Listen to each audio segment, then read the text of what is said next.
Hey folks, I have read your discussion boards. Normally I'm grading you guys on Tuesday, but I am done with undergraduate clinical, so I had some free time today and thought I would get you guys some feedback sooner in the week. I hope that you were refreshed about what the role of nurses is as it relates to delegating to our unlicensed assistive personnel. It is so important that we always remember that the things that we are, by our Nurse Practice Act, allowed to delegate, we still remain ultimately responsible for the outcomes of those delegated tasks. So many good ideas that you guys came up with. I had to chuckle. I think it was your classmate Brittany who wrote that she had heard nurses make the comments that they didn't go to nursing school to wipe butts. I appreciate the directness of that comment because, quite frankly, I still hear it. I hear it in nursing students. I teach undergraduate as well. And so often I hear them say, I've been a nursing assistant for so long and I'll be glad when I don't have to do that kind of stuff anymore. Those are the nursing students that concern me. I think it is so important that our nurses who do work really hard to get their degree do not forget where we came from and do not forget the importance of basic tasks.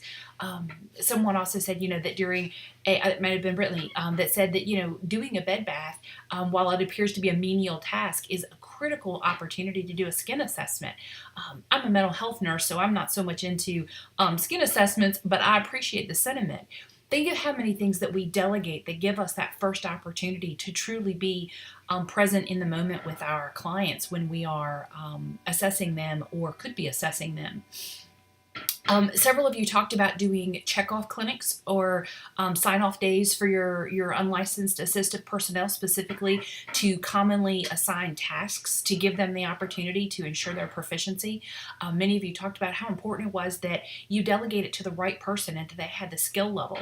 Lots of you talked about the variations in skill level, and I would submit to you that it's been my experience that nurses are very much the same way. You have some rock star nurses that you would have no problem having them take care of your grandma, and then you have some nurses that you're kind of wondering how they got through nursing school.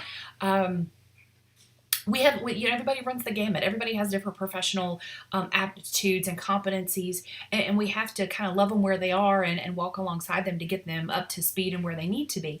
That goes the same and is ultimately the responsibility of the professional nursing staff, which is to support the folks that don't have the formal education and the training. And we do that by annual checkoff clinics. We do that by doing a huddle with them. I think it was Joshua that talked about doing a huddle with his nursing assistants at the beginning of the shift. What a brilliant idea. And when we're doing professional huddles, maybe with the treatment team, invite the unlicensed assistive personnel to do the professional huddles. Their opinions and observations and knowledge sometimes are more firsthand than any of us have.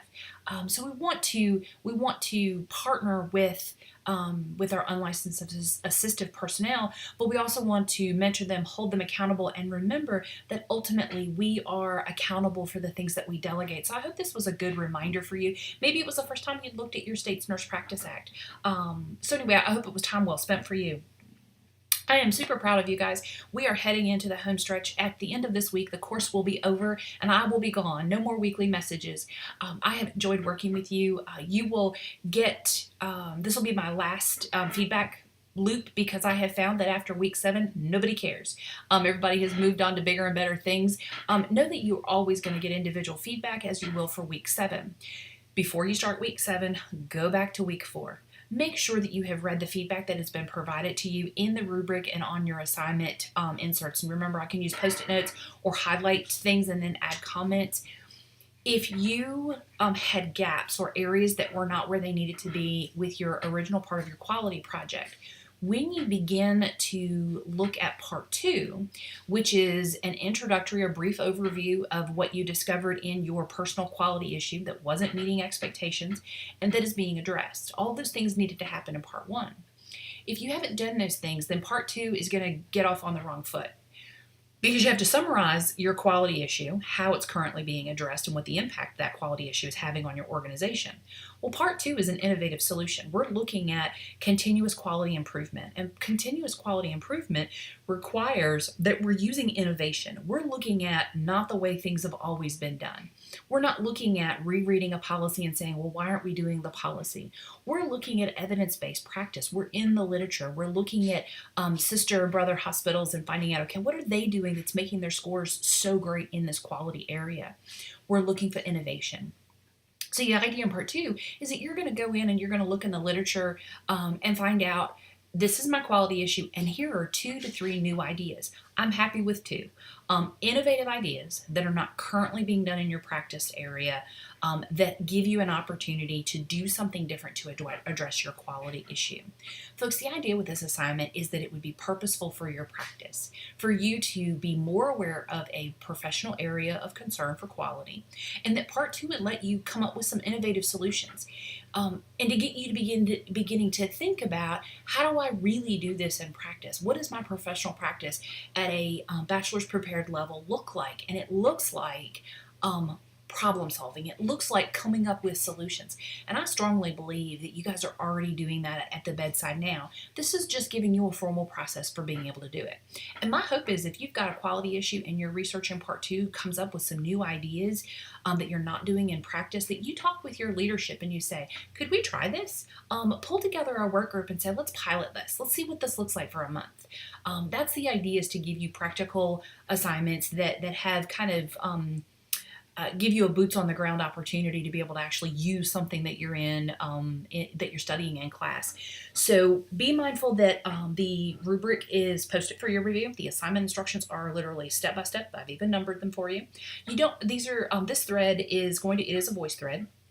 But you don't have to do a peer reply. Feel free, if you'd like, to go in and read everybody's post. You're more than welcome to. But it is not a peer reply requirement. All you've got to do is put it on VoiceThread. I want you in the mode of presenting to your audience, because that's an expectation of a professional level nurse, is that we can present our ideas in a professional manner to an audience. So as you craft your PowerPoint that you'll use for your voice thread, I want you to be thinking, am I going to be proud of this if my boss was sitting in the audience? If my peer group were sitting in the audience and they were watching and listening to this? This needs to be a pretty crisp and professional looking presentation, and using professional organization and development. So I want you to get the content together, design a PowerPoint, and then squish them all together. If you have questions or concerns as you wrap up the course, please touch base. My hope is that as you've gone through this course, that you have not, that you felt that I was approachable, and that you could send me an email or give me a call and touch base.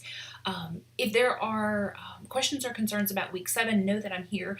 Remember the Ask the Professor link, the logistics of the who, what, where, when, how. Email me with anything personal. I'm also going to ask you to do your course evaluation. That's either going to come out this week or maybe next. I value your feedback. My hope is that if you've struggled in the course, or you've not felt like your needs were being met, that you've already reached out to me and you've said, Dr. Hudgens, these are my concerns. Because that's what professionals do. You know, when there's an issue, we reach out to the people for support.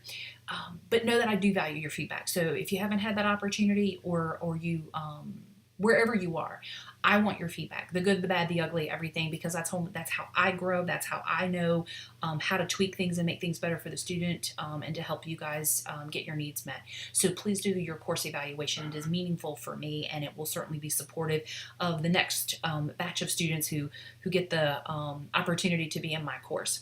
I will get you guys feedback from week 7 as quickly as I can next week. Exams for the undergraduate bubble start wrapping up next week, so I'm hoping I'll have more time to really spend with your work.